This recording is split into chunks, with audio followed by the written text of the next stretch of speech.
This is my first experience with mocap doing Uncharted 2. And it takes a little bit of getting used to wearing this suit. People don't know about mocap. You start everything with the T-pose, right? Mark it. We're rolling. I can't say enough about the experience. It's been a blast. I think the worst part of the whole process was the day that, and on the first Uncharted, where they brought me a brown mocap suit. Can you please find that footage? I wore a brown mocap suit.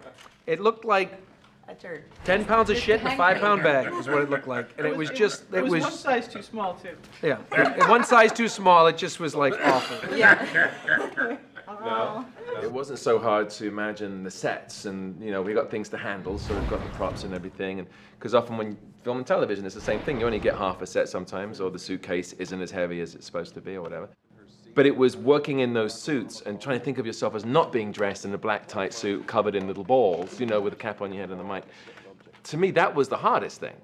You know, because wardrobe kind of makes an actor sometimes. You often talk about when you work as an actor, you find the shoes and the walk and the clothing of the actor and the makeup and all that. We don't have that. So we have to do the character, we have to imagine these clothes of the actor, of the character. That was the hardest part for me, actually. Yeah, I'm a shoes girl. Whatever my character's shoes are, that really helps. And these are these sort of second-hand sweaty sneakers that hundreds and thousands of mocap actors have worn months beforehand. Sometimes the suits haven't been washed, so you sort of ignore the Febreze. You know, there's nothing quite like the snugness and the comfort of a mocap suit. Sometimes on the weekends I put mine on, light a nice cigar, have a glass of scotch. Well, I'd say the most frustrating part about it was losing all my balls. Oh, there they go. First ball As well joke. as, First ball joke of the day. Yeah, the first ball joke of the day. You know, as well as playing Tenzin, I was playing all these soldiers that were killed. I don't know how many I played in this game. 16, 17, I don't know. What was his nickname? We came up, Robin Atkin Down. Say, Robin Atkin Down. Yeah. I think what I did enjoy, which is different to film and television, is in film and TV you do a master shot and you do a 2-shot, whereas a medium-sized shot, and then there's a close-up. And usually it's single camera, and you got to do it over and over and over again. And what was freeing about this was we never had to worry about that, because you guys choose in the computer, right, when it's going to be a close-up and when it's going to be Much more like theater now. a wide shot. Yeah, so that part I really liked, actually. And I really love, like, there's been times where I haven't quite understood the layout of the world that I'm in, and just asking one of the technical operators, because the whole time we're mocapping, we can see ourselves on the screen. Right. So I've been like, I'm not sure, or we don't know which way we need to move to get out of this room. Can you hover it to bird's eye view so that we can see this angle, and how long do we have to travel? And it's literally just at our fingertips right there, the entire world on screen. And we literally, I mean, there's endless jokes of us walking around and doing stuff because you can see it all on the screen in real time. I love that. One thing that I think people aren't necessarily aware of is we don't actually capture the facial animation. We have 4 cameras on all of the actors as we shoot, so that we have that for reference, and we don't capture hands either. So when you see the raw mocap come back, You don't get to be jealous. the physical performance is there, but not the subtleties. And so all that facial animation, the subtlety of it, the little eye movements, that's a credit to our animators that have all that traditional training, who are kind of leveraging off of what you do on stage, but then giving it just that extra little exaggeration that brings the characters to life. He can't know about us. He's gonna be pissed. In film, you get to see dailies every now and then. This is one of the very few games that I can think of. You guys actually bring in some of the animation that we've done, and they show us what they've already rendered. And it really gives you an idea of like, oh, so that's what it looks like. But we get the scope of some of the buildings that we're supposed to be in, inside the temples and inside these areas where you suddenly realize that you're this big in this massive animation. Yeah, that's when you're in a what's small great about room, it. but then you realize you can focus, you can look at in these distant But I areas. can't think of another one. And also seeing it in real time. I mean, that was what blew me away the first time I worked on mocap. That not only am I working on this, blank stage, but I can look up on the wall. I can see myself in real time doing the scene, and they can basically put you anywhere. There's a stalactite up there. That's interesting. We should mention that not only do we have a director there, we have the writer-producer there. The animator. We have Josh. Yeah. Cher there doing the animation, and Taylor with the sound. And how many times during the shoot are the four of them, Gordon and Amy and Josh and Taylor, huddled? You get what you need, you get what you need, and then they go to their little corners and we do something else, and then they come back together.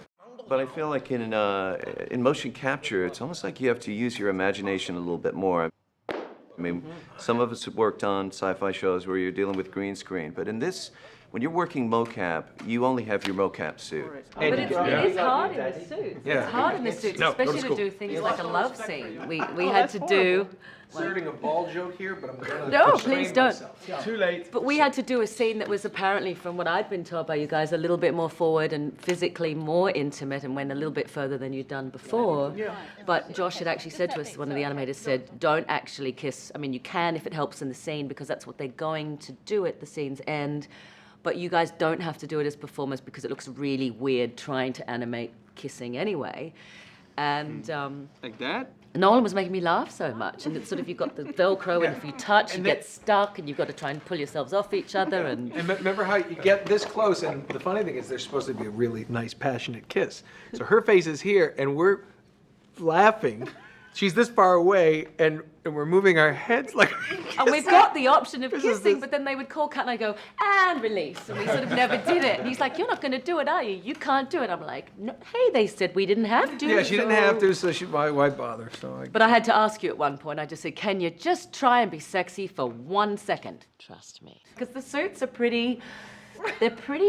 they're not bringing sexy back, let's put it that way. And I actually had to say to Nolan at one point, could you just try and be sexy for 1 second? Just 1 second. that would no, but that was that scene or was that the other one where you Something else, you I'm sure, but- There was one where she kisses me on the cheek, which she had no problem with. Animators didn't seem to have any problem. I think there needs to be more sexual content in the next one. Well, I think we sort of freaked out some of the fans. Their brains almost exploded with that scene alone in the trailer of me seducing you in the hotel room. I thought you'd want to be in on the action. So what's the plan?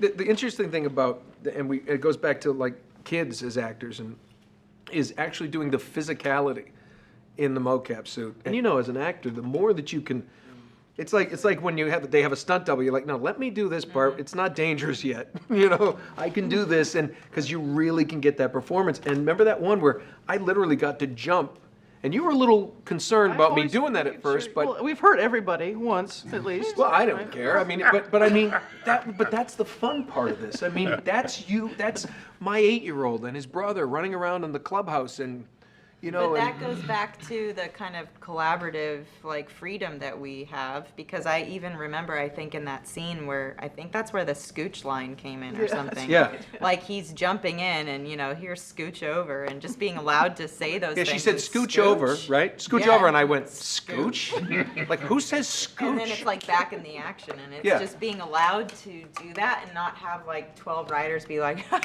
but no, really.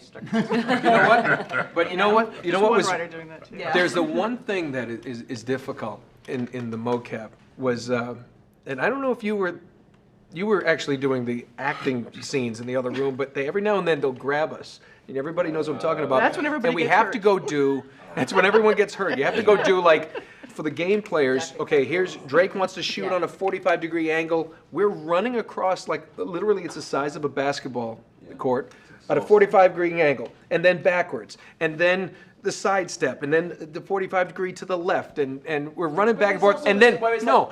Jump down like this, and then come back up, and then go like this, and then come back up for like 20 minutes. I had to No, do but that. run down there and The jump to the thing is the propane. They decided in this Uncharted, game that they're that's going to it. bring in these propane tanks. So first day, we come on, it's like, okay, we're just going to throw a few propane tanks around. It's like, no, we're literally going to throw propane tanks.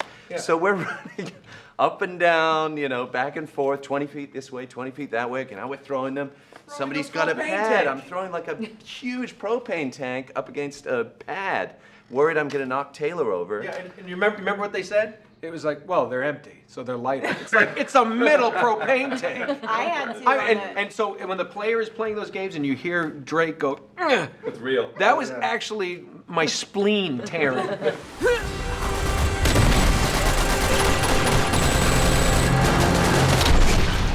I I had to on the first game before we realized like what we were capable of and were not capable of.